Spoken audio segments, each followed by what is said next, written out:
सवारी ही सवारी। इसमें क्या है? सामान है कुछ मेरा।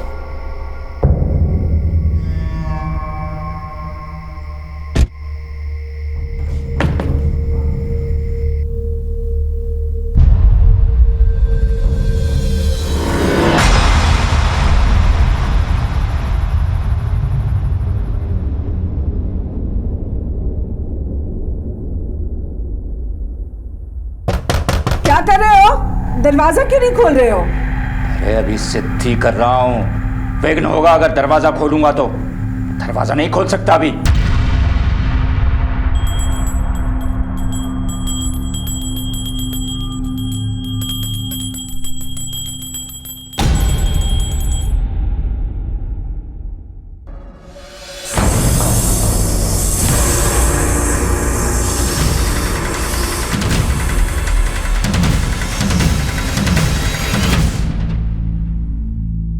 एक अच्छे पुलिस ऑफिसर की हमेशा यही कोशिश होती है कि वो केस को जल्द से जल्द सॉल्व करे। लेकिन कुछ एक केसेस ऐसे होते हैं जिनकी फाइल कभी क्लोज नहीं की जाती है, या तो उस इन्वेस्टिगेशन की दिशा बदल जाती है, इसलिए वो केस डेड एंड पे आ जाता है, या फिर उस केस को हैंडल करने वाला इन्वेस्टिगेटिव ऑफिसर किसी कारणवश उसका तबादला हो जाता है। हर थाने में ऐसे केसेस होते हैं और पुलिस वालों को ये केसेस याद भी रहते हैं, इसलिए देर सवेर कभी ना कभी ये केसेस सॉल्व भी हो जाते हैं। आज का केस भी कुछ ऐसा ही केस है जो 2 साल से अटका पड़ा था और दोबारा छानबीन करने पर यह केस इंडिया का एक अनोखा केस बन गया। फिर इस केस के खुलासे से अपराध को अंजाम देने के नए और नायाब तरीके सामने आए, जिसने हम पुलिस वालों को भी हैरत में डाल दिया।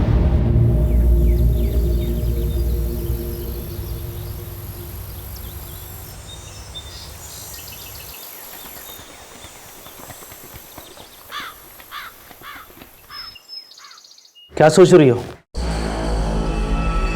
मीना दीदी और मोहन जिया जी को गायब हुए 2 साल हो गए, लेकिन अब तक उन दोनों की कोई खबर नहीं है।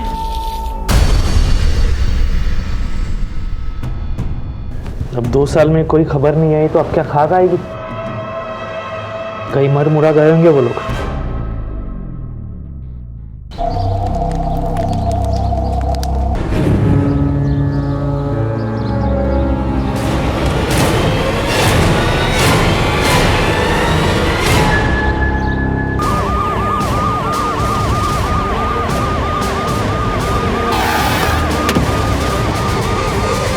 बीच में से हटिए, हटिए। नाम ठीक से दिखाई नहीं दे रहा लेकिन नंबर साफ है। पता करो ये किसका कार्ड है, नंबर से पता चल जाए कार्ड होल्डर कौन है। सर, इस जमीन का मालिक कौन है? साहब वैसे तो ये ज़मीन सौरभ अग्रवाल की है, लेकिन 2 महीने पहले PWD डिपार्टमेंट ने ये ज़मीन सड़क निर्माण के लिए खरीदी थी। अब देखिए ना, आज ही से सड़क का काम शुरू हुआ और आज ही ये दोष से मिली है। इस पूरी जमीन की खुदाई करवा, देखो क्या निकल कर आता है। और ये क्या नाम बताया इसका? सौरभ अग्रवाल। सौरभ अग्रवाल को पूछताछ के लिए मिलो। सर,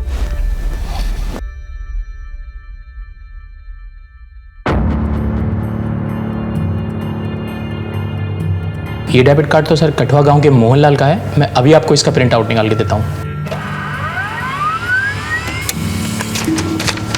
सर ये रही उसकी फ़ोटो और कम्युनिकेशन डिटेल्स। साहब जैसे ही थाने से फ़ोन आया मैं दौड़ा चला आया। मुझे कुछ नहीं मालूम साहब। वैसे ही मैं शहर में नौकरी करता हूँ, मेरा यहाँ आना जाना बहुत कम होता है साहब। आपकी ज़मीन पे 2 अवशेष मिले, आपको इसके बारे में कुछ नहीं मालूम? नहीं साहब, मुझे इस बारे में कुछ भी नहीं मालूम। ठीक है, आप जा सकते हैं, लेकिन दोबारा ज़रूरत पड़ने पर आपको बुलाएंगे। ओके जी साहब। प्लीज़। सर। हाँ तो सर हमें खेतों में स्केलेटन्स के साथ जो डेबिट कार्ड मिला था, ये रही उस डेबिट कार्ड की डिटेल्स। मोहनलाल, ये वही मोहनलाल है जो अपनी पत्नी मीना लाल और बेटी राधा लाल के साथ गायब हो गया था। गाँव वालों ने इसके खिलाफ लूटपाट और चोरी का केस भी दर्ज किया था। ये रही उस केस की फाइल। रंजन सर ने इस केस की तफ्तीश भी की थी, लेकिन उन्हें कोई लीड नहीं मिली थी। उस जमीन पर कुछ और डेड बॉडीज मिले? नहीं सर, पूरी जमीन की खुदाई करवाई पर कुछ नहीं मिला। ठीक है, हॉस्पिटल अथॉरिटी से रिक्वेस्ट करो कि वो DNA रिपोर्ट जल्द से जल्द पेश करें, ताकि हम पता लगा सकें ये स्केलेटन्स किसके हैं और ये तीसरा इंसान कौन है जो गायब है। ये मरने वाली की बहन गायत्री अवस्थी, उससे मिसिंग कंप्लेंट भी लिखवाई थी। जी हाँ सर, गायत्री इसी गांव में मोहनलाल के घर से थोड़ी ही दूरी पर रहती है। ठीक है, इस गायत्री अवस्थी को थाने बुलवाओ पूछताछ करने के लिए। सर।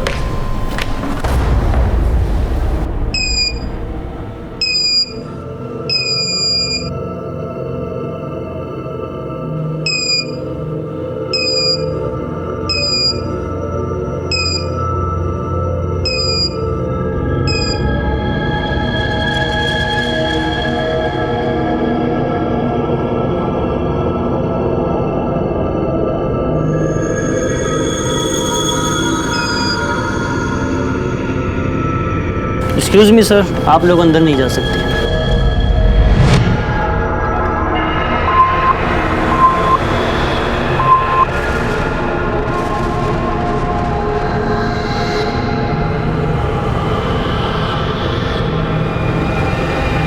पूछताछ कर लेंगे सर।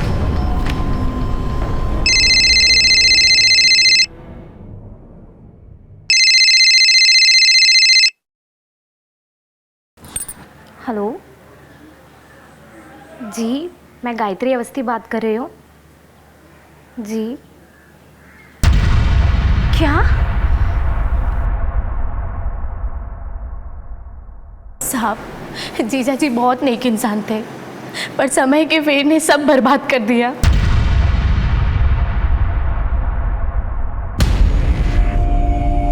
आप ना इस बुढ़ापे में सारा दिन आईने के सामने खड़े होकर बाल बनाते रहिए। राधा की शादी की चिंता है कि नहीं आपको? लड़की वाले हम हैं, इधर लड़के वालों के फोन पे फोन आ रहे हैं तारीख तय करने के लिए। तारीख उरीख तय करना है कि इस लड़के को भी हाथ से जाने दे। देखो, उन्हें शादी की तारीख तय करने की चिंता नहीं है, उन्हें है दान दहेज की चिंता। हाँ, तो दान दहेज तो देना ही होगा। अरे रीति रिवाज है, पर आपकी करतूतों की वजह से ना आपने सारे दरवाजे बंद कर दिए। अरे कोई दरवाजे बंद नहीं हुए, बेकार की बात करते हैं। कि उसके बाद ये कर्जे वाले दिन, ये खराब दिन, इनसे हमें हमेशा के लिए छुटकारा मिल जाएगा। आप दोनों बाप बेटी के चेहरे पर ना थोड़ी भी परेशानी नहीं है। इधर बाप है कि ख्याली पुलाव पका रहा है, और उधर बेटी सारा दिन मंदिरों के चक्कर काटती रहती है। अरे तुमको अपनी शादी की चिंता उनता है कि नहीं? माँ, मेरी शादी की चिंता करने की कोई ज़रूरत नहीं है आपको। आप जगन को मना कर दो, मुझे भी शादी नहीं करनी है। हे भगवान! अरे बेटा, ऐसी बात नहीं करते हैं। अब भगवान मालिक है, जो करेंगे अच्छा करेंगे। अच्छा ठीक है, तुम पहले ना कुछ खा लो, फिर हम राजेंद्र यादव के यहाँ चलते हैं। सुधिया बता रही थी कि उनके यहाँ कढ़ाई का खूब सारा काम आया है, तो हम दोनों माँ बेटी मिलकर कर लेंगे, अच्छा पैसा कमा लेंगे।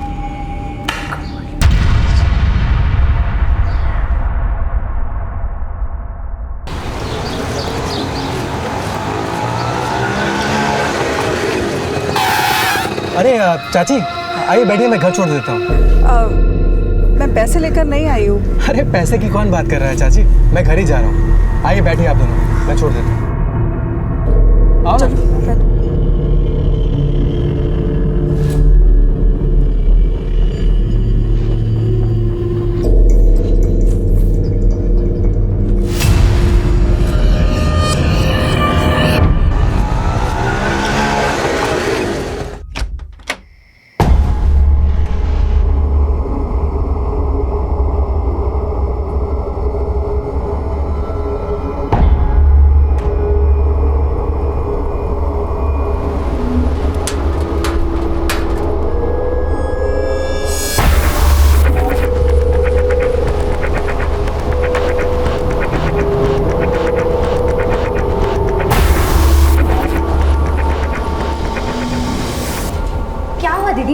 इतनी रात को क्यों बुलाया? गायत्री, देख ना तेरे जीजा जी सांप और नागमणि से बातें कर रहे हैं। जय हो नाग देवता, जय हो। पर ये सब क्यों कर रहे हैं दीदी? उनकी ये अतरंगी काम ना मुझे कुछ समझ में नहीं आ रहा है, वो क्या चाह रहे हैं।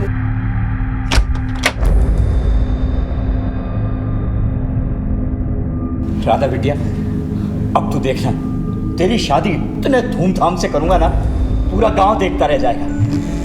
और गायत्री, बस 11 दिन की बात है, उसके बाद मैं तेरी और अशोक की किस्मत बदल के रख दूंगा। तू देखना तेरे जीजा जी क्या करते हैं तेरे लिए। तो क्या हमारा 15 लाख का कर्जा भी उतर जाएगा? अरे 15 लाख का कर्जा तो उतर ही जाएगा, हमारी तिजोरी भी भरी रहेगी।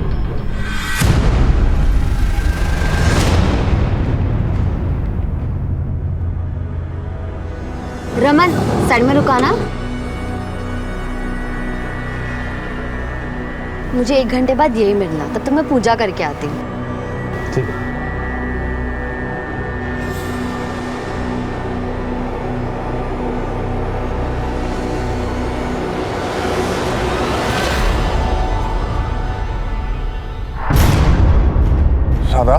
कहाँ रहती हो आजकल? ना फोन करती हो ना फोन उठाती हो, कल मिलने भी नहीं आई। शादी तक कितना तक पाओगी क्या? इरादा क्या है तुम्हारा? कौन है भाई? अरे आ रहे हैं। कहाँ है हमारा पैसा? कर्जा लिया है या दान लिया है? लौटाने का नाम ही नहीं ले रहा और मुंह छिपा छिपा के भाग रहा है। अरे 10 दिनों के बाद मैं तुम्हारा सारा पैसा वापस कर दूंगा, और चाहिए तो मुझसे सूद पे पैसे लेके जाना। 10 दिन में ऐसी कौन सी करामात होने वाली है? दिखाता हूँ, ये देखो, इन 2 डिब्बों में है करामातों की कुंजी। क्या इन डिब्बों में? खुद ही देख लो। जरा हम भी तो देखें। देखो।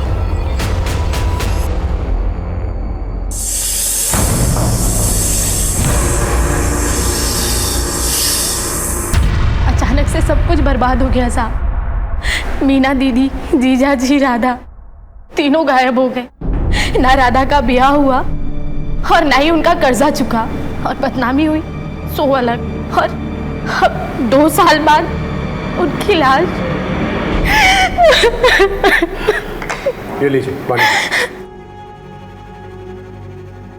वो स्केलेटन मीना लाल का है, ये जानने के लिए हमें आपका डीएनए उस स्केलेटन के डीएनए से मैच करना होगा। फिलहाल आप घर जा सकते हैं, लेकिन शायद दोबारा हम आपको बुलाएं। और इस केस के बारे में अगर आपको कुछ भी पता चले तो प्लीज हमें बताइए।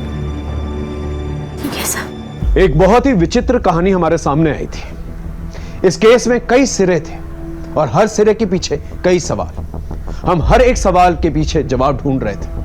हम हर एक पहलू को टटोल रहे थे। यहां एक मजबूत दस्तक यह थी कि मोहन लाल को एक सोची समझी साजिश के तहत शिकार बनाया गया था। अब ये कौन था, क्यों कर रहा था और कैसे कर रहा था, इन सवालों का जवाब हमें ढूंढना था।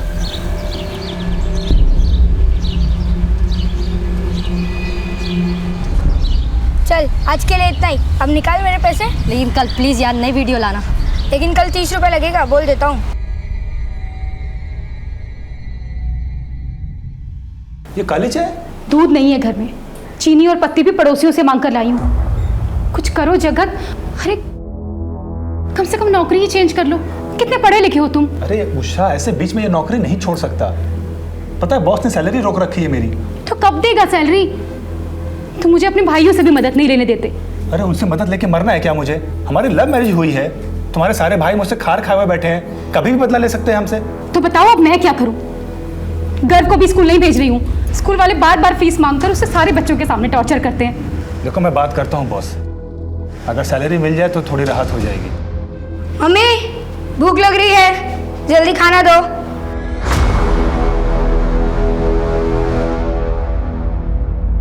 ये रही ग्राम पंचायत ऑफिस की सीसीटीवी फुटेज, जिससे यह साबित हो गया था कि मोहनलाल ने ऑफिस से 3 लाख रुपए की चोरी की थी।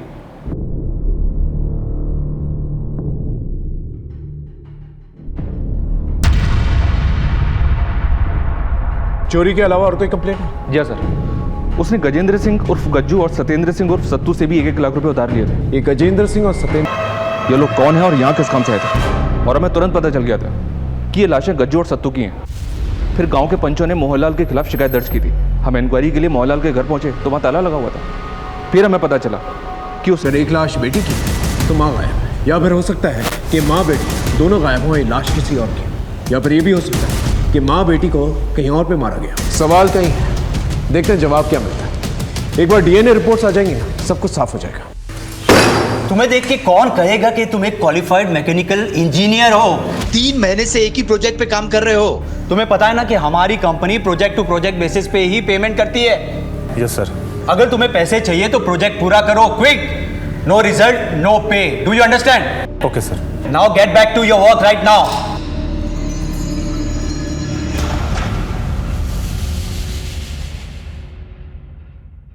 क्या हुआ? सैलरी मिली क्या? नहीं, इनफैक्ट मैं कल से नौकरी पे भी नहीं जा रहा। अरे मेरा बॉस मुझसे ज्यादा अच्छे से तो अपने ड्राइवर से बात करता है। क्या फायदा है इतना पढ़ने लिखने का, इंजीनियरिंग करने का? जगत प्लीज अभी जॉब छोड़ने की सोचना भी मत। अरे घर की फीस भरनी है और फिर घर कैसे मैनेज होगा? देखो जब तक कहीं अच्छी जगह जॉब नहीं मिल जाती ना, प्लीज थोड़ा टाइम और यहाँ बर्दाश्त कर लो प्लीज। मोहनलाल, मीनालाल और राधालाल की तस्वीरें तो तुमने सर्कुलेट की है, कुछ निकल के आया? नहीं सर। और वो नागमणि?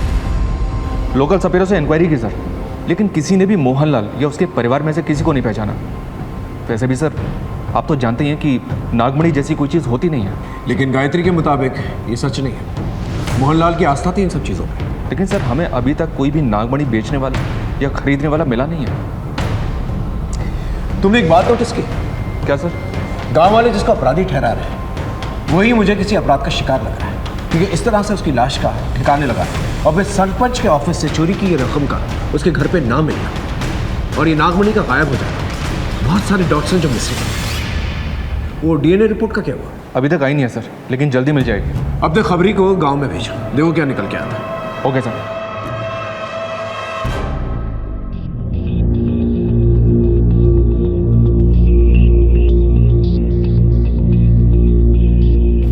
नमस्ते साहब, मैं आप लोगों को एक बात तो बताना ही भूल गई। राधा एक दिन मेरे घर पर आई थी अकेली। मुझे बताना, शायद मैं तेरी कुछ मदद कर पाऊँ। मौसी, आप मेरी कसम खाओ कि आप ये बात किसी को नहीं बोलोगे। मैं तेरी कसम खाती हूँ, किसी से कुछ नहीं कहूँगी। पर बता बात क्या है? मौसी, मैं पेट से हूँ। क्या? ये क्या कह रही है तू? बाप कौन है इसका? जगन? वो मैं अभी नहीं बता सकती आपको। एक बार सब ठीक हो जाए, सबसे पहले आपको ही बताऊंगी।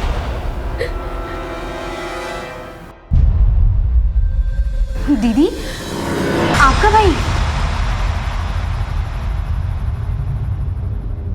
सर हम इन्वेस्टिगेशन के इस एंगल को ओपन करते हैं और राधा के बारे में पता करते हैं। आपको क्या लगता है राधा अपनी मर्जी से प्रेग्नेंट हुई थी या उसके साथ जबरदस्ती की गई थी? साहब, अगर जबरदस्ती नहीं होती तो वो रोती क्यों? मुझे तो यकीन है ये काम उस लिच्चड़ मनोज मिश्रा ने ही किया होगा। जीजा जी ने उससे पैसा उधार लिया था।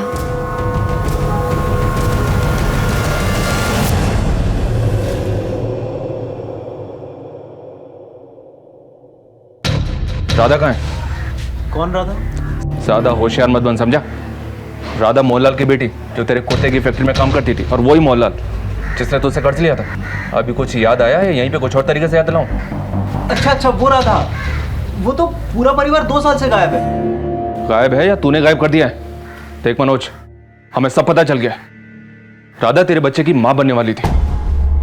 तू शादीशुदा है, कहीं तेरी शादी ना टूटे इसलिए तूने सबसे पहले राधा को मारा। उसके माँ बाप ने आवाज उठाई तो उन्हें मार दिया। क्यों? ऐसा ही है ना? अब सीधी तरह से बता दे, राधा को कहाँ दफनाया तूने? बोल। सर, वो मेरे यहाँ सिर्फ काम करती थी, उससे ज्यादा मेरा उससे कुछ लेना देना नहीं है। और अगर उसके पेट में बच्चा था तो वो उसके मंगेतर जगन का होगा, उससे मेरा क्या लेना देना? क्या राधा मां बनने वाली थी? किसके बच्चे की? ए जगन, ज्यादा नाटक नहीं है। सवाल हम पूछेंगे, जवाब तू देगा, समझा? तू राधा से प्यार करता था, राधा के साथ तेरी शादी होने वाली थी, लेकिन शादी से पहले राधा मां बन गई। इस बात से तुझे गुस्सा आया और इस बात का बदला तूने पूरे परिवार से लिया, है ना? सर, मैं कुछ नहीं जानता और राधा ने भी मेरे साथ बात नहीं करी। मंगनी के 1-2 दिन बाद उसे पता नहीं अचानक क्या हो गया था, कटी कटी सी रहती थी मेरे साथ। गायत्री अवस्थी के डीएनए से ये कंफर्म हो गया है कि एक लाश मीना लाल की है और दूसरी लाश पर फॉरेंसिक के फेशियल रिकंस्ट्रक्शन के आधार पर उन्होंने कंफर्म किया है कि वो दूसरी लाश मोहनलाल की है। इसका मतलब राधा लाल ही गायब है। सर, गायत्री अवस्थी की बातों से लग रहा था कि राधा अपनी मौसी के काफी करीब थी। ऐसे में ये सब बहुत अजीब लग रहा है कि राधा 2 साल से अपनी मौसी से मिलने तक नहीं आई। इस गायत्री के कॉल रिकॉर्ड से निकलवाओ, देखो कोई सस्पिशियस नंबर निकल के आता है कि नहीं, और उसे क्रॉस चेक करो। ओके? Right sir. लेकिन सर, एक बात गौर करने लायक, ये सारी घटनाएं एक ऑर्डर में ग्राम पंचायत ऑफिस में मोहनलाल की चोरी करने के बाद हुई हैं, इसलिए गांव के पंचों द्वारा बदले के एंगल को भी रूल आउट नहीं किया जा सकता सर। तुम्हारे रडार में जितने भी सस्पेक्ट हैं उन सब पे नजर रखो। सर, राधा की प्रेगनेंसी को लेकर मेरे दिमाग में एक बात आ रही है। कहीं ऐसा तो नहीं कि राधा की प्रेगनेंसी की वजह से उसके घर में कलह हो गई, उसने गुस्से में आकर अपने माँ बाप को मार दिया और वहां से भाग गई, या फिर बच्चा पैदा करने के शर्म से भाग गई और उसके माँ बाप को किसी और कारण से मार दिया गया? हो सकता है। इस राधा की सच्चाई की तह तक पहुंचना बहुत जरूरी है, क्योंकि इसी से हमें पता चलेगा इस केस की दूसरी कड़ियां क्या है। Right sir.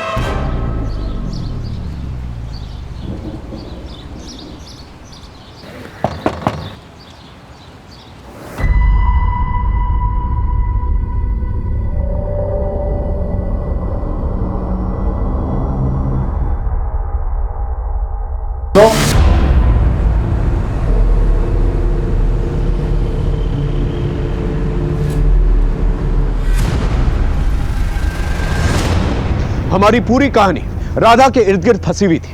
हम जैसे जैसे इन्वेस्टिगेट कर रहे थे, राधा की कहानी और भी रहस्यमय होती चली जा रही थी। राधा के चरित्र के अलग अलग नैरेटिव्स हमारे सामने आ रहे थे, जिसकी वजह से हम अपनी थ्योरीज बनाने में थोड़ा सा कंफ्यूज हो रहे थे।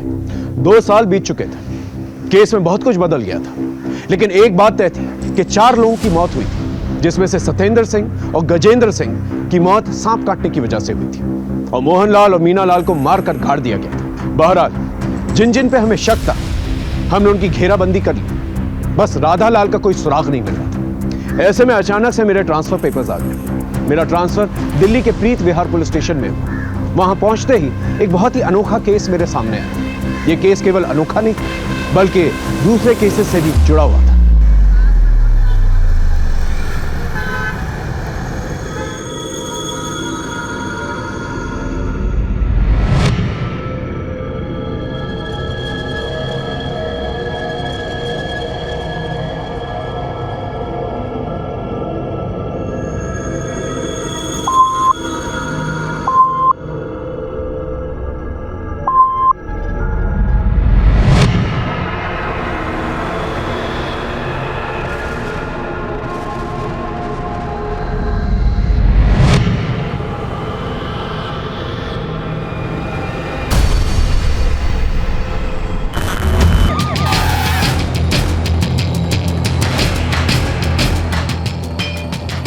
सर, ब्लास्ट हुआ है, 2 लोग मारे गए और 2 लोग घायल हैं। बॉडीज को हॉस्पिटल भेज दिया गया है और फॉरेंसिक टीम को इन्फॉर्म कर दिया, कभी भी आते हो।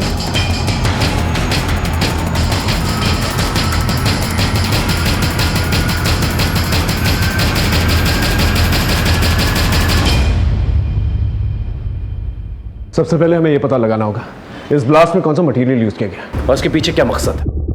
हो सकता है ये टेररिस्ट एक्टिविटी हो। इस फार्म हाउस का मालिक कौन है? Prashant Verma sir, London based NRI. यहाँ एक सिक्योरिटी गार्ड परमानेंट जॉब करता था, जो यहीं रहता था। फिलहाल वो फरार है।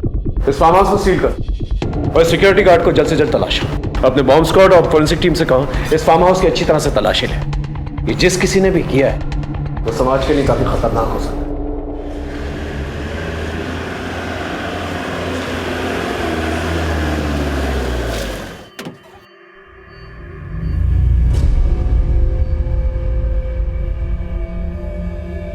Hello sir. दीपक, हरीश। चलिए सर, पहले प्रेजेंटेशन देख लीजिए, उसके बाद देखते हैं क्या करना है।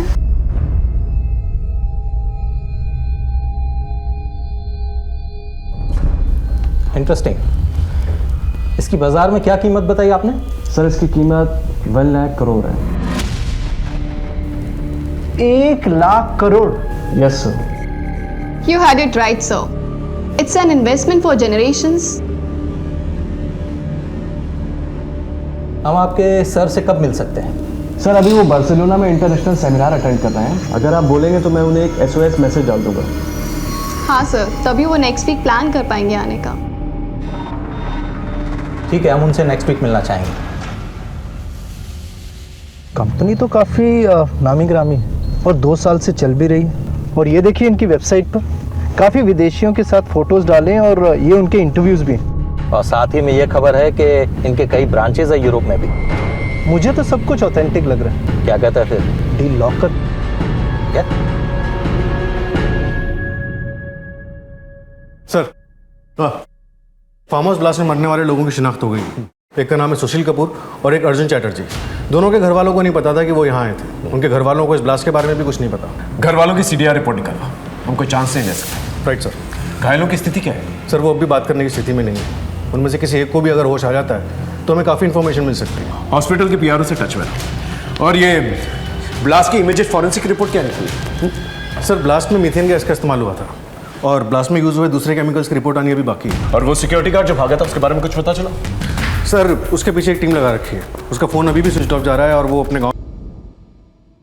सर, फार्म हाउस में जो ब्लास्ट हुआ था उसी पैटर्न का एक ब्लास्ट 3 महीने पहले कोलकाता में भी हुआ था। ये पुलिस हेडक्वार्टर से फाइल की कॉपी आई है। ये तो काफी शॉकिंग है। क्या हुआ सर? रेडियो एक्टिव ब्लास्ट में जो कंपनी इन्वॉल्व है उसके बोर्ड ऑफ डायरेक्टर्स में ये जो नाम और ये तस्वीर, ये तो वही शख्स है जिसका केस में कटवा में सॉल्व नहीं कर पाया था। सर, मोहनलाल। ताज्जुब की बात यह है कि ये 2 साल पहले मर चुका है और ये वेबसाइट 2 साल के बाद बनाई गई है। और जिस मोहनलाल को मैं जानता हूँ वो एक सीधा साधा गांव का आदमी है। वो गांव से कभी शहर गया ही नहीं, तो उसे रेडियो एक्टिविटी और न्यूक्लियर साइंस के बारे में क्या पता होगा? सर जाहिर सी बात है, मोहनलाल के नाम का इस्तेमाल करके कोई नाजायज फायदा उठा रहा है। ये जो कोई भी शख्स है इसके बारे में जल्द से जल्द हमें पता करना होगा। एक काम करो, कठवा गांव जाकर अपने खबरी नेटवर्क को एक्टिवेट करो, पता करो कि कौन है जो बार बार गांव से दिल्ली जाता है। Right sir. और अब ये एक सीक्रेट मिशन की तरह होना चाहिए, कानों कान किसी को खबर नहीं होनी चाहिए। हो सके तो विजिलेंस डिपार्टमेंट की मदद, इन कल्प्रिट्स को जल्द से जल्द दबोचना होगा। Okay right sir.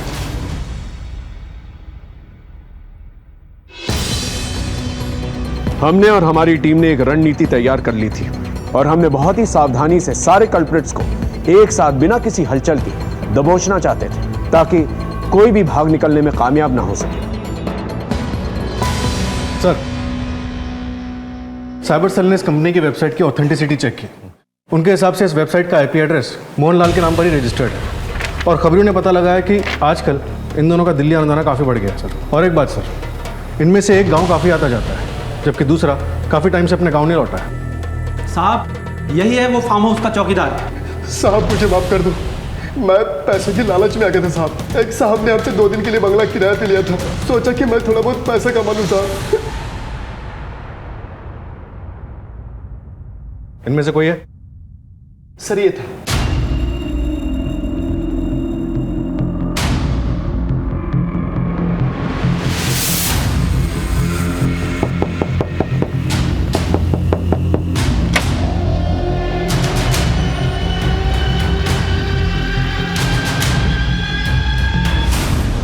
Sir headquarter से इन लोगों के कारनामों की एक और लिस्ट आई है। इन्होंने गोरखपुर में दीवार और कपड़े के आर पार देखने वाले चश्मे को बेचकर 5 करोड़ की ठगी की।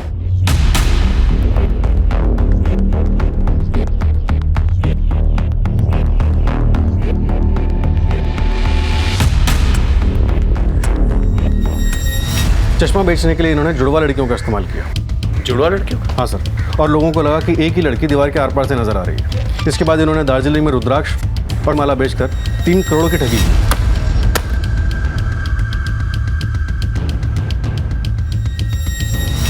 और कोलकाता और दिल्ली के रेडियो एक्टिव ब्लास्ट के बारे में तो हम जानते ही हैं। हमारे यहाँ 4 लोग मारे गए, वहाँ 2 लोग मरते मरते बचे। समझ में नहीं आ रहा है कि ये माजरा है क्या। एक जगह पे 2 लोगों की जान को खतरा होता है, दूसरी जगह पे ब्लास्ट होता है। एक बार ये लोग पकड़े जाएं, फिर पूरा मामला साफ हो जाएगा। तो सर अभी हम क्या करें? हेडक्वार्टर्स के ऑर्डर्स का इंतजार करते हैं। फिर ऐसी सारे कल्प्रिट्स एक ही जगह पे मौजूद हैं। Go ahead.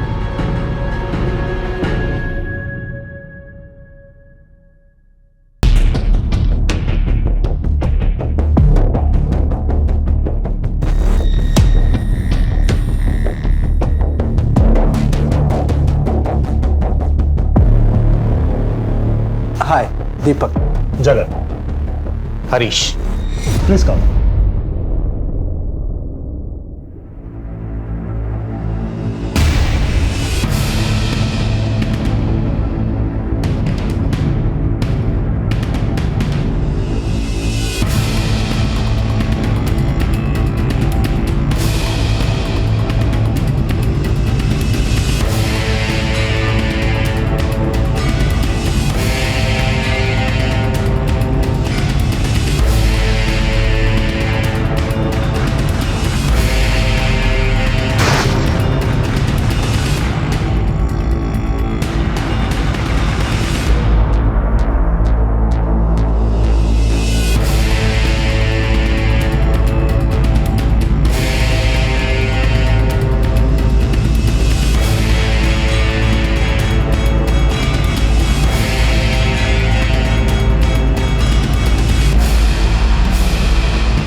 हिलना नहीं, बस हिलना नहीं, डालो सबको अंदर, डाल, चल चल चलिए चलिए, चलो चलो चलो।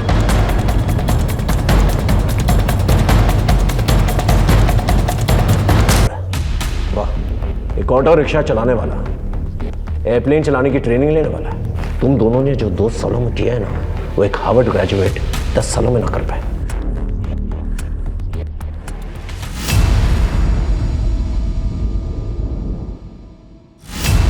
जगत शर्मा एक क्वालिफाइड मैकेनिकल इंजीनियर और इतने सारे काले कारनामे, इस सब के पीछे कहानी क्या है? सर आजकल एक इंजीनियर और सिक्योरिटी गार्ड में कुछ फ़र्क नहीं रह गया।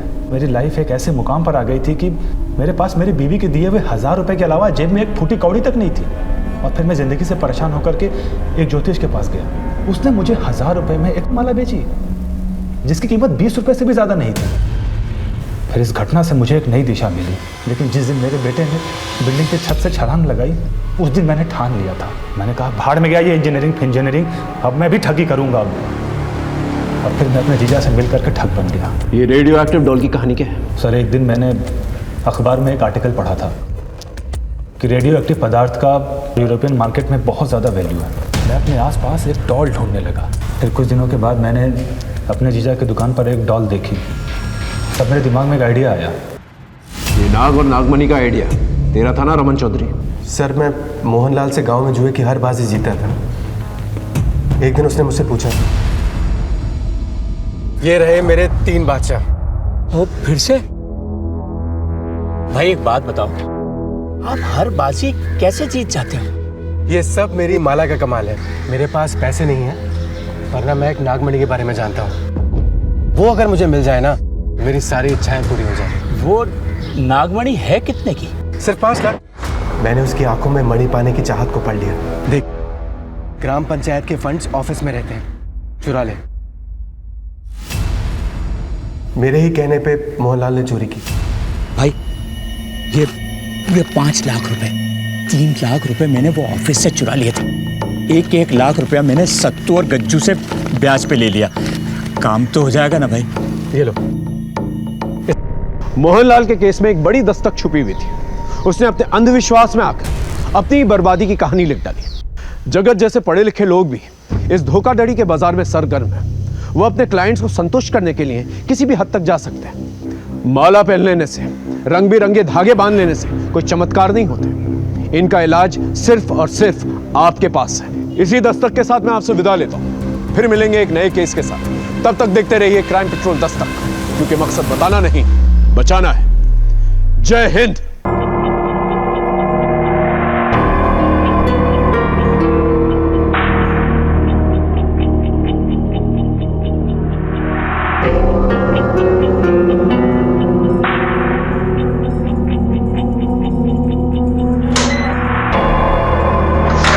नमस्कार, मैं senior inspector Rajesh Yadav crime petrol Dastak के आज के इस भाग में आप सबका स्वागत करता हूं। आज मैं आपको उस केस के बारे में बताने जा रहा हूं जहां पावर और पैसे के चक्कर में सारी हदें पार की गई। ये उन दिनों की बात है जब मैं सोनापुर जिले के मंगलवेढ़ा पुलिस स्टेशन में पोस्टेड था।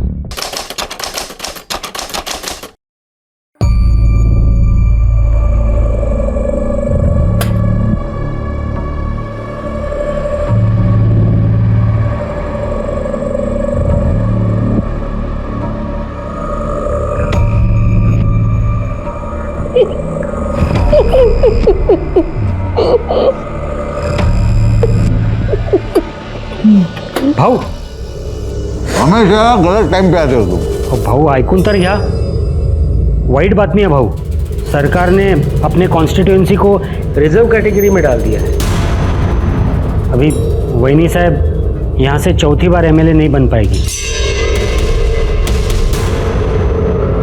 वैशाली, हे वैशाली, वैशो, अरे वैशाली बाहर आ जा, जल्दी बाहर आ जा। ओ, क्या हुआ, क्यों चिल्ला रहे हो? अरे वैशाली, ये बर्तन छोड़ दे। अरे हुआ क्या? अरे हुआ क्या, मैं बता रहा हूँ, तू एमएलए बनने वाली है। ये कॉन्स्टिट्यूएंसी अब रिजर्व कैटेगरी की हो गई है। सच्ची? सच्ची, तेरा एमएलए बनने का रास्ता साफ हो गया। और वो जो मंगला पाटिल है ना, वो चौथी बार एमएलए नहीं बन पाएगी।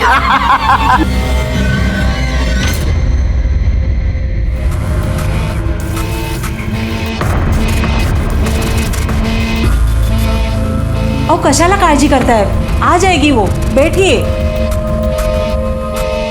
मेरे को पता है किधर गई है वो, सब तेरे लाड़ प्यार का पे। मैं जुगाड़ कर रहा हूँ कुछ ना कुछ। देखिए सर, ये ले, वकील साहब भी आ गए। अब इसमें वकील क्या करेगा? मेरे को गारंटी दी, 3 बार एमएलए होने के बावजूद तेरे को अकल तो आई नहीं हुई। रोना बंद कर, चुप रहे।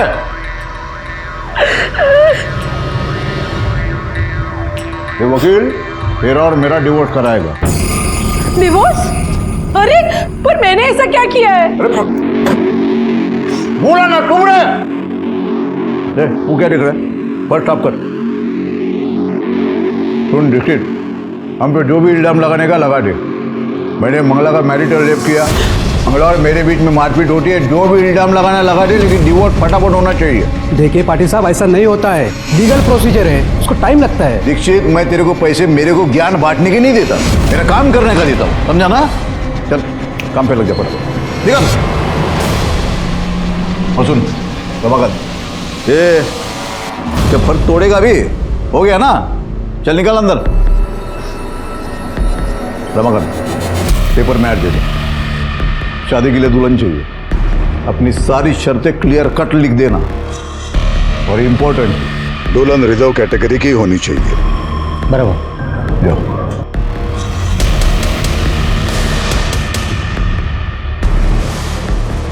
समझ गए तुम? ये बात सिर्फ हमारे बीच रहेगी, ये डिवोर्स वाली बात अपने बेटे को जाके मत बताना। आई, बाबा आपके साथ ऐसा कैसे कर सकते हैं? मतलब इतने सालों बाद उन्हें याद आया कि वो आपके साथ नहीं रहना चाहते और उन्होंने आपसे डिवोर्स मांगा और आपने हाँ कर दी। आई, मना क्यों नहीं किया आपने? सुनील, बड़ा रागू नकुस, सब मेरे नसीब की बात है। अब गुस्सा करने से, लड़ने से कुछ नहीं होगा। नहीं आई, मैं चुप नहीं बैठने वाला, क्योंकि मैं आपको इस हाल में नहीं देख सकता, और आप देखो मैं क्या करता हूं। सुनील, सुनील, एक सुनील। 25 साल की। अरे गायकवाड़, क्या हुआ? किस बात पे हंस रहे हो सब लोग? अरे सर आप सुनोगे आपकी भी हंसी निकल जाएगी। क्या हुआ? इससे फनी मैरिज प्रपोजल आपने नहीं सुना होगा, गारंटी के साथ कह सकता हूँ। फट। शादी के लिए लड़की चाहिए, उम्र 25 साल से ज्यादा ना हो, रिजर्व कैटेगरी से हो, 12th पास हो और पॉलिटिक्स में इंटरेस्ट हो। ये क्या है? शादी का प्रपोजल है कि पार्टी मेंबरशिप का? हाँ, किसने दिया ऐड? सतीश पाटिल। सतीश पाटिल? सतीश पाटिल तो मैरिड है ना, वही ना, वो आमदार मंगला पाटिल का पति, वही है सतीश पाटिल। हाँ सर, मैरिड है, नहीं था, उसका डिवोर्स हो चुका है। अच्छा, कब हुआ? अभी हाल ही में हुआ है। हाल ही में डिवोर्स हुआ और शादी का ऐड भी दे दिया? ये शादी का ऐड देना था इसलिए डिवोर्स लिया।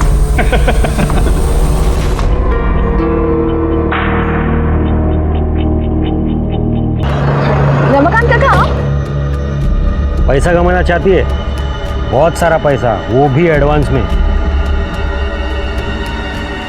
काका पर क्या करना होगा मुझे?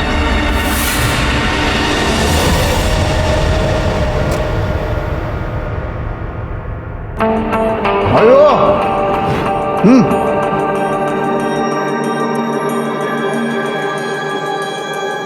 हेलो, कैसा लग रहा है? छान है सर। बट रमाकांत ने सब समझा दिया ना?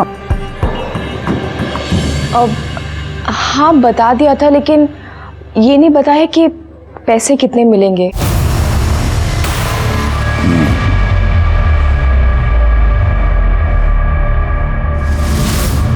5 लाख एडवांस में।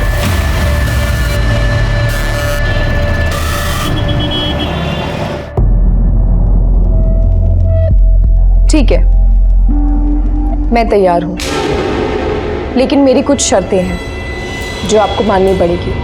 पहली शर्त ये कि मुझे 5 नहीं 10 लाख चाहिए, और दूसरी ये कि आपको मुझसे प्रॉमिस करना होगा कि आप मेरे साथ कभी नहीं सोएंगे।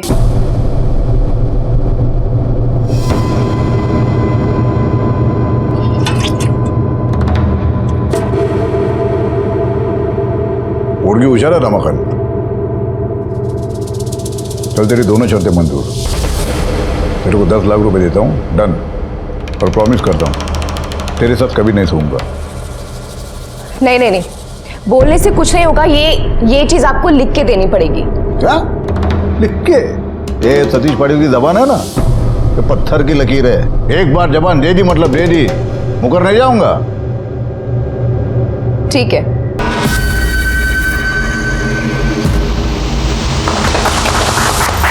Thank you. अरे ये मिठाई खिला दो सबको। सुनो रमाकांत, कल के सारे अखबार में ये शादी की फोटो और खबर छपनी चाहिए। और ये छपना बहुत जरूरी है कि सतीश पाटिल ने एक रिजर्व कैटेगरी की लड़की के साथ शादी की है। भाव आओ, ये है हमारा घर और आज से ये तुम्हारा भी घर है। किसी भी चीज की जरूरत हो तो बेझिझक मुझे बोल देना। आओ, ये है हमारा कमरा, लेकिन आज से सिर्फ तुम इस कमरे में रहोगी, मैं उस कमरे में रहूंगा। जाओ।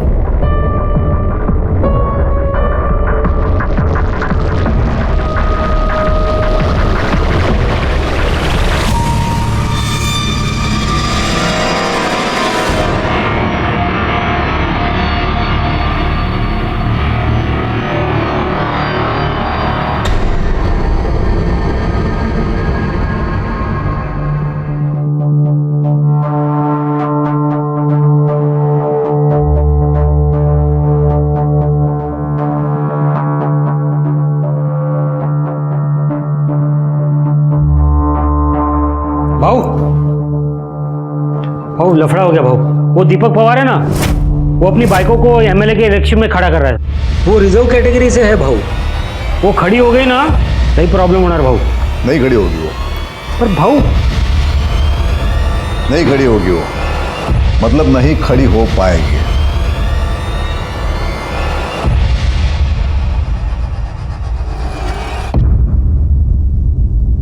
बंदोबस्त ठीक है, जितने भी हवलदार सब वो उठवा लिया मेरे बीवी को। सतीश ने मेरे बीवी को उठवा लिया सब, वैशाली को उठवा लिया सब। एक मिनट जरा शांत हो जाइए। बैठिए जरा पानी दे। नको साहब बचाओ मुझे, मेरी मदद करो साहब। वैशाली को बचाइए, वो सतीश पाटिल के लोगों ने उसे उठवाया है साहब। देखा,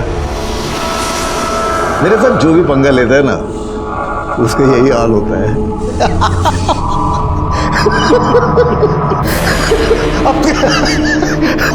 वो तो सपने देख रहा था वैशाली दीपक पवार एमएलए बनेगी। देखा, ये है मेरा पावर। सतीश पाटिल की बीवी छाया पाटिल एमएलए बनेगी, कोई नहीं रोक सकता उसको।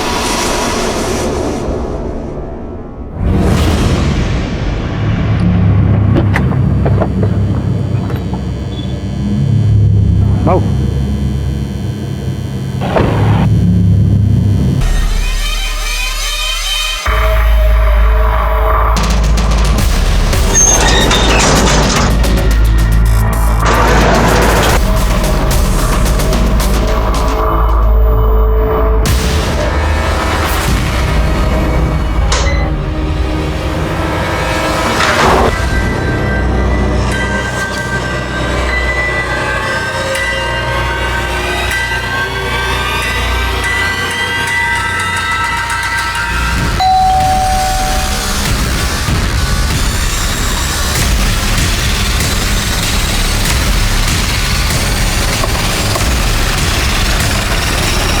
ये रूम ना आकाश चौहान इस नाम से बुक किया गया था, और ये रही उसकी आधार कार्ड की कॉपी। Record sir. बॉडी को पोस्टमार्टम के लिए भेज देना। और ये आकाश चौहान, इसी ने ये रूम बुक किया था। इसको ढूंढ निकालो, जहाँ भी है उठा लो सर। राजू, काय को बोला? उसके हिंदी की टीचर आने वाली है, अभी इधर से ना भाषण देना पड़ेगा। बोला उसको। साहब मालकिन तो बाहर गई है।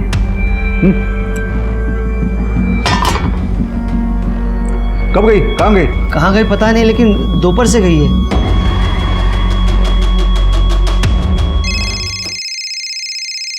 फोन तो अंदर बज रहा है।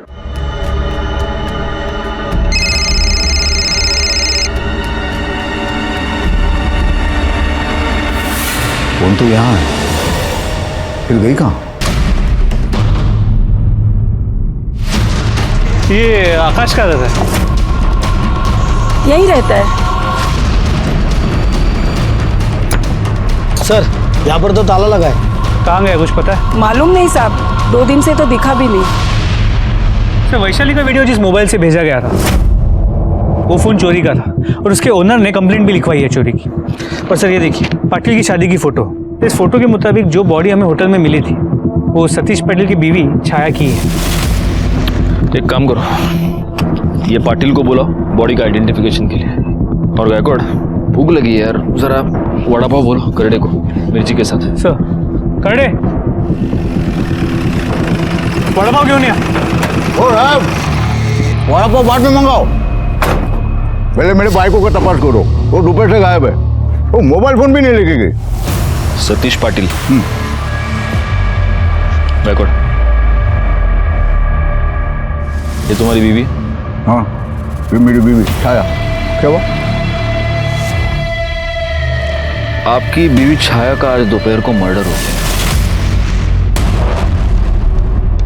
हमें एक होटल में उसकी डेड बॉडी मिली। क्या आप ये बता सकते हैं कि आपकी बीवी होटल में क्या कर रही थी और उसने बुर्खा क्यों पहन रखा था? ये वो दीपक पवार का किया कराया है, उसी ने किया सब कुछ। उसने धमकी दिया था कि वो नुकसान करेगा छाया को। ये आपके पूरी रॉयल के सामने बोल रहा, बोला कि नहीं? एक मिनट दीपक पवार को रहने दो। मुझे बताओ ये आकाश चव्हाण कौन है? पाटिल पोलीस स्टेशन मध्ये आता तुम्ही। मेरे कान में जो बोलो ना अभी, बोल साहब को बोल। साहब वो छाया मैडम का शादी से पहले का बॉयफ्रेंड था साहब। आपको इसके बारे में कुछ नहीं पता? भाई शपथ नहीं मालूम था साहब, नहीं तो मैं शादी भी नहीं करता था। गायकवाड़ इनसे छाया का फोन ले लो और छाया के सारे कॉल डिटेल्स, मोबाइल लोकेशन, सारी डिटेल्स निकालो। आप जाइए प्लीज।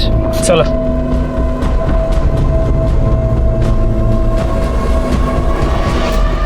तो आप ये जानते थे कि आकाश आपकी बेटी का बॉयफ्रेंड है? जी जानते थे साहब, लेकिन वो हमको बिल्कुल पसंद नहीं था। 1 नंबर का छपरी था वो लड़का। हमने छाया को बताया भी, समझाया, लेकिन नहीं मानी सर वो। मेरे को मालूम था कुछ ना कुछ गलत होएगा, पर जब वो बोली कि पाटिल साहब से लगन करेगी तो मेरे को लगा उसने उसको छोड़ दी। जब लगन हुआ ना तो हमारी चिंता भी थोड़ी कम हो गई सर। चिंता कम हो गई या पैसे का लालच बढ़ गया?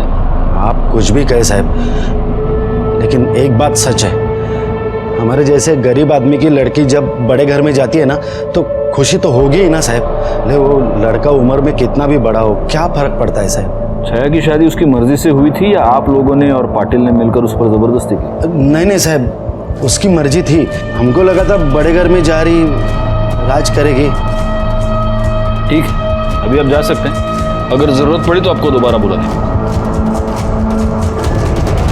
सर होटल का सीसीटीवी फुटेज आ गया है। सर ये देखिए 12:05 पे छाया होटल में आती है और उसके कुछ ही समय बाद आकाश भी एंटर करता है। तो फिर 12:30 बजे आकाश होटल से बाहर चला जाता है। सर इसके 1 घंटे बाद वेटर को 1:30 बजे छाया की बॉडी उसके रूम में मिलती है।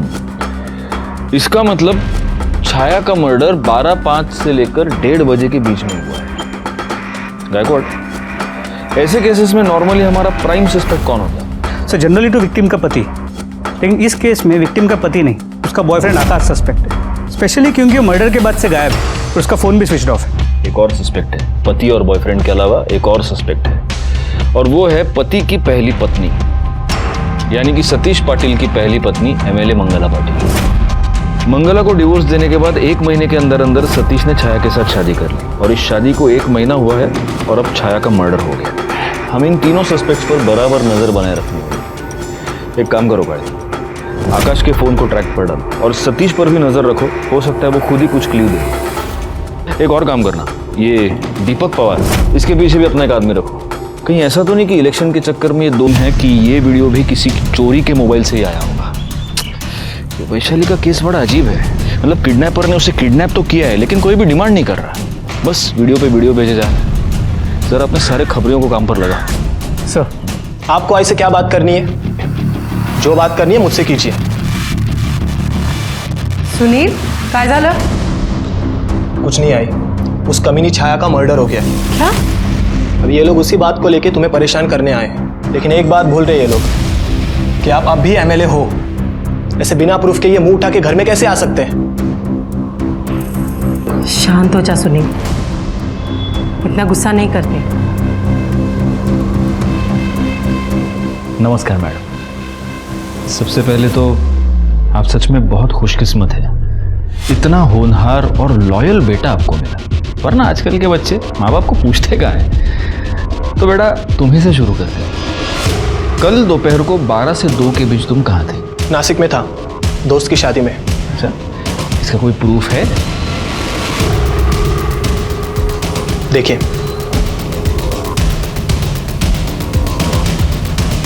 वाह, बहुत अच्छी फोटोज है गायकवाड़, देखो। बिकॉज आई लव फोटोग्राफी, मेरा पैशन यही है। वाह, वेरी नाइस। जिस दोस्त की शादी में गए थे, बाद में गायकवाड़ तुम्हारे उस दोस्त का नाम नंबर नोट करवा देगा, मतलब फॉर्मेलिटी। हाँ मैडम, आप कहाँ थे? कहाँ हो सकती हूँ? पार्टी ऑफिस में, सुबह 11 बजे से शाम को 7 बजे तक। अब डाइवोर्स के बाद जनता की सेवा करने के अलावा काम ही क्या है मेरे पास? वो तो है मैडम, लेकिन मैं सच कहूँ, आपका ये डिवोर्स ही रीज़न है आपके इस मर्डर केस में सस्पेक्ट होने का। छोड़ी हुई डाइवोर्सी औरत का ठप्पा कम था, क्या आपने मर्डरर भी बना दिया? नहीं मैडम, इल्ज़ाम किधर? हम लोग तो बस अपना इन्वेस्टिगेशन करें। तो जाओ ना, करो अपना इन्वेस्टिगेशन, लेकिन मेरे आई को परेशान करना बंद कर दो।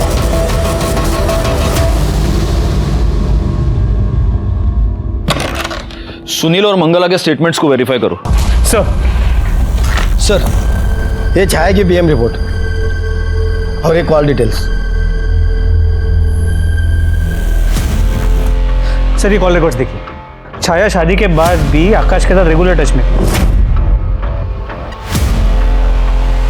और उसकी पीएम रिपोर्ट के मुताबिक उसका मर्डर हुआ है दोपहर को 12:30 से 1:30 के बीच, और मौत की वजह है चाकू से किया गया वार। इसका मतलब ये हो सकता है कि ये मर्डर आकाश ने किया हो या आकाश के जाने के बाद किसी और। अगर किसी और ने ये मर्डर किया है तो वो कौन हो सकता है जो छाया की जान ले ले? एक काम करो गायकवाड़, ये सतीश के सारे चमचे और उसके अलावा दीपक और मंगला पाटिल, इन सब पर नजर रखो, अपने सारी खबरियों को काम पर लगा दो। सर, आकाश चौहान का मोबाइल कुछ समय के लिए ऑन हुआ था और उस वक्त उसने कॉल करके मोबाइल स्विच ऑफ किया। उसी समय हमने उसका लोकेशन ट्रेस किया है। इसके पहले कि वो अपना लोकेशन बदले, उठा लो उसको। Yes sir.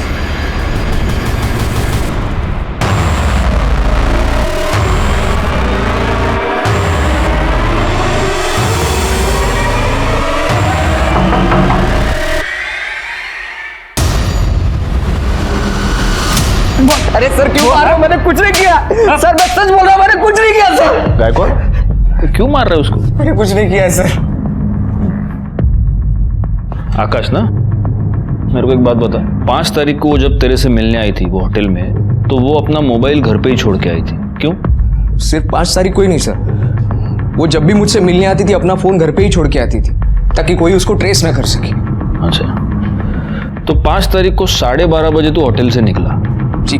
उसके बाद कहाँ गया? मैं एमजी रोड गया था वड़ा पाव लाने। छाया को वड़ा पाव बहुत पसंद था, जेब में पैसे भी नहीं थे ना, तो एटीएम भी जाना पड़ा, उसी वजह से देरी हो गई। एमजी रोड गया, अच्छा मिलता है वड़ा पाव उधर? हाँ। खरडे बघा काय बोलतोय, एमजी रोडवरचा वड़ा पाव हाँ घेऊन घेऊन। तो उसके बाद तो होटल वापस क्यों नहीं गया? नहीं साहब, मैं आया था ना, लेकिन जब मैं वहाँ पहुँचा तो मैंने देखा होटल के अंदर काफ़ी भीड़ जमा हुई है। जब मैंने पूछा तो पता चला कि 405 में किसी औरत का मर्डर हुआ है। मैं तुरंत समझ गया साहब कि छाया का ही मर्डर हुआ है।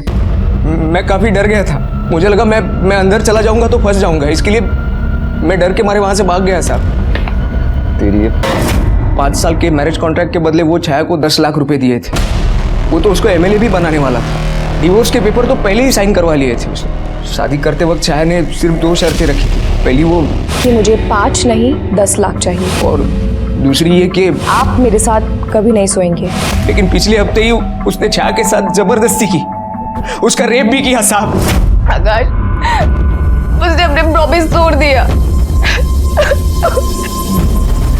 तो फिर तुम लोगों ने इसकी मैंने उसका मर्डर नहीं किया।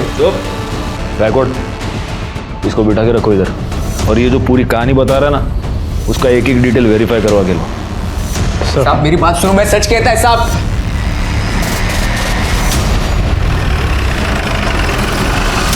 तुम मेरे को समझाने के बजाय मेरे बाइकों के कातिल को जाके ढूंढो, और ये छोटी छोटी बातों का बहाना बना के बड़े बड़े मैटर को दबाने की कोशिश मत करो। छोटी छोटी बातों के पीछे बड़े मैटर्स छुपाना हमारा नहीं, पॉलिटिशियंस का काम। जैसे कि आपने हमसे ये बात छुपाई कि आपको ये मालूम था कि आपकी बीवी शादी के बाद भी उसके पुराने बॉयफ्रेंड से मिलती थी। आपने छाया को यह प्रॉमिस किया था कि आप शादी के बाद उसे हाथ तक नहीं लगाएंगे, लेकिन फिर भी आपने उसका रेप किया और अब शायद मर्डर भी। मैंने 10 लाख रुपए दिया उसको, वो उसके साथ सोने के लिए, उसका रेप करने के लिए नहीं दिया था। MLA बन के सीट जीतने के लिए दिया था, और मैंने मर्डर किया उसका। येड़ा है कि मैं इतना?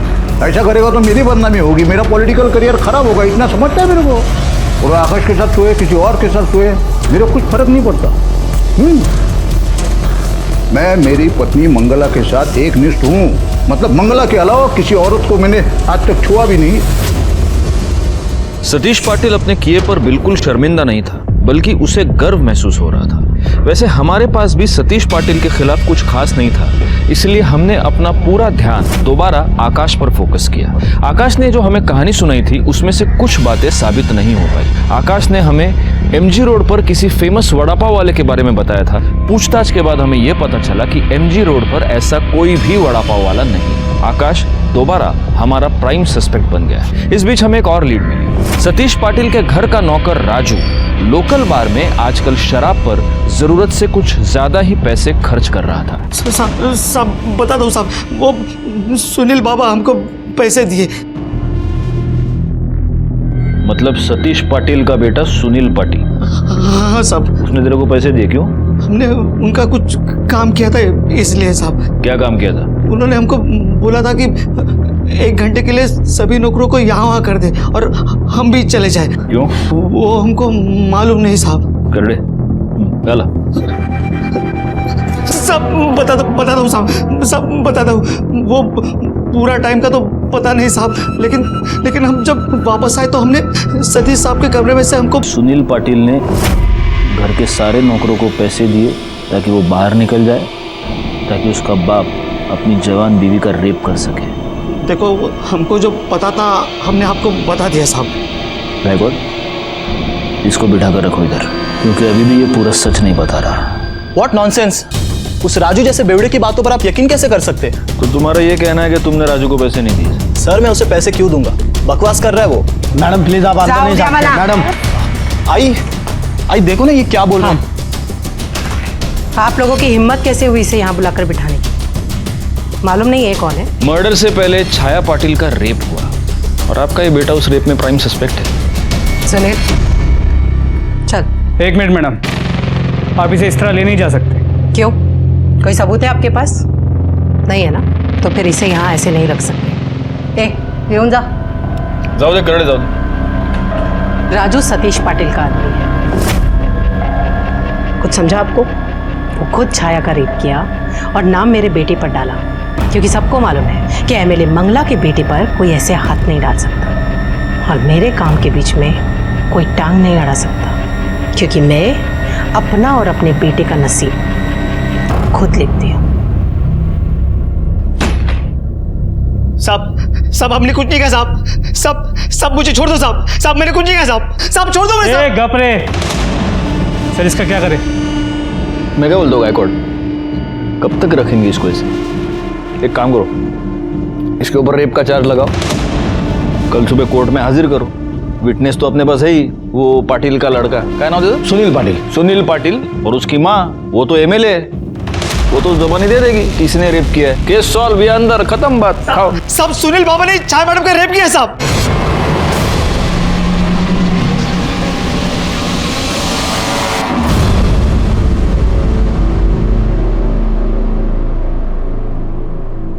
क्या?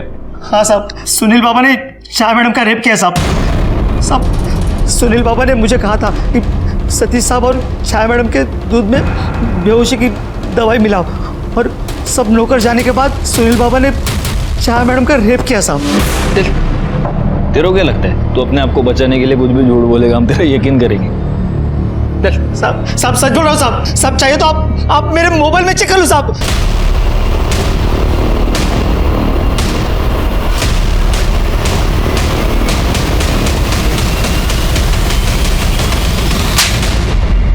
चहापेक्षा केटली गरम है?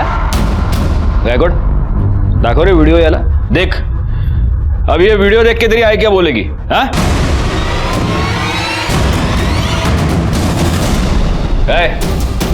अभी बकेगा या आई के आने का वेट करेगा? सर आई ने मुझे उनके झूठे डिवोर्स की बात बता दी थी, लेकिन मुझे बाबा पे विश्वास नहीं था। मुझे डर था कि कहीं जवान लड़की के चक्कर में बाबा आई को हमेशा के लिए छोड़ ना दे। और उस दिन मैंने उन दोनों को नशे की दवा पिलाई। देख आई, देख बाबा के कारनामे। सुनील क्यों दिखा रहा है मुझे ये फोटो? एक तो वैसे ही मेरा नसीब खराब है, ऊपर से फोटो। अरे शादी की है तो ये सब होगा ही ना। छाया पर रेप करने के जुर्म में मैं तुझे अरेस्ट करता हूं। काळे घेऊन जायला।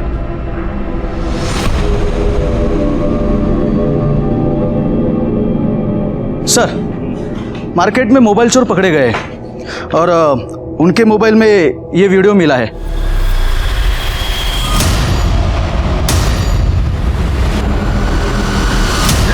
सब बताता हूँ साहब, पानी पिला दो साहब, सब बोलता हूँ साहब। ये तो हमें पता चल गया कि वैशाली की किडनैपिंग तूने ही की है। क्यों किया था? बोल।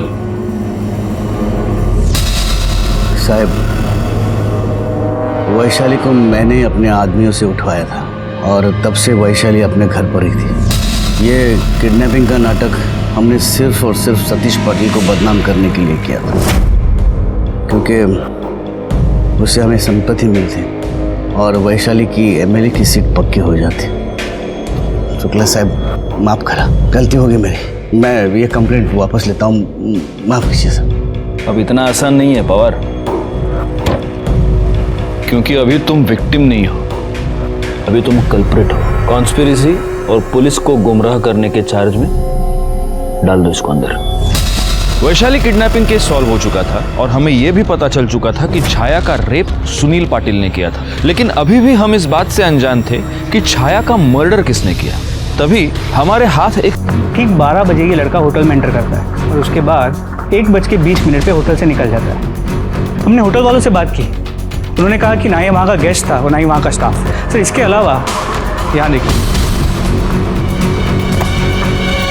हमारे सस्पेक्ट्स में से एक के घर के बाहर के सीसीटीवी फुटेज में भी वो लड़का नजर आ रहा है।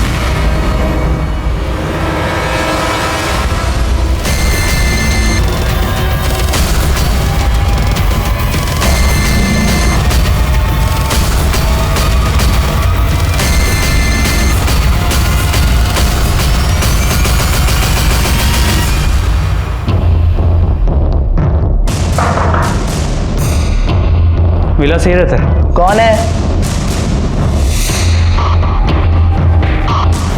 सर पूरे घर की तलाशी लो। ये देखिए, ये कैश मिला है। सर, अंदर से खून लगा हुआ चाकू मिला है। साहब, मैं ही मारा छाया को, सुपारी मिला था मेरे को। साइन कर।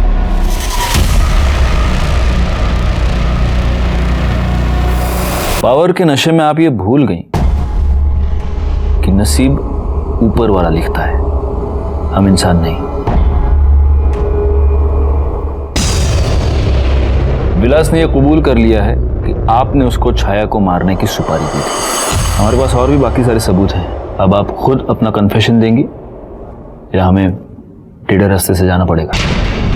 मेरा दिमाग खराब हो गया। मैं सतीश के पास गई, मैंने उससे पूछा तो उसने मुझे बोला ये सब झूठ है। तो मैंने उससे कहा जो डिवोर्स पेपर्स उसने छाया से साइन करवाए कि 5 साल में वो डिवोर्स ले लेगा, वो पेपर मुझे दे दे। तो उसने मुझे हकाल दिया। समझ गई थी कि सतीश अब उस छाया को छोड़ेगा नहीं। बस यही सोचते सोचते मैं घर आई तो मैंने मैंने देखा कि विलास पैसे छाया से छुड़वाना चाहती थी ताकि मैं उसके पास जा सकूं, और फिर सब कुछ पहले जैसा हो जाए। ये सतीश पाटिल ये जानता था कि आपने विलास को सुपारी दी है छाया की? उनको कुछ नहीं मालूम है। और आपको भी ये नहीं मालूम था कि छाया और सतीश के बीच ऐसा कुछ भी नहीं हुआ था जैसा आप सोच रहे थे। आपको जो तस्वीरें दिखाई गई थी वो फेक थी। इनफैक्ट आपके बेटे ने छाया का रेप किया और उसके बाद उसने अपने पिता की और छाया की वो तस्वीरें खींची। उन दोनों के बीच ऐसा कुछ भी नहीं था। पैसे और पावर के इस खेल ने एक पूरे परिवार को तबाह कर दिया और इसके विक्टिम्स सिर्फ ये लालची लोग ही नहीं बने, बल्कि एक ऐसा गरीब लड़का भी बना जो सिर्फ अपनी बीमार मां का इलाज करवाना चाहता था।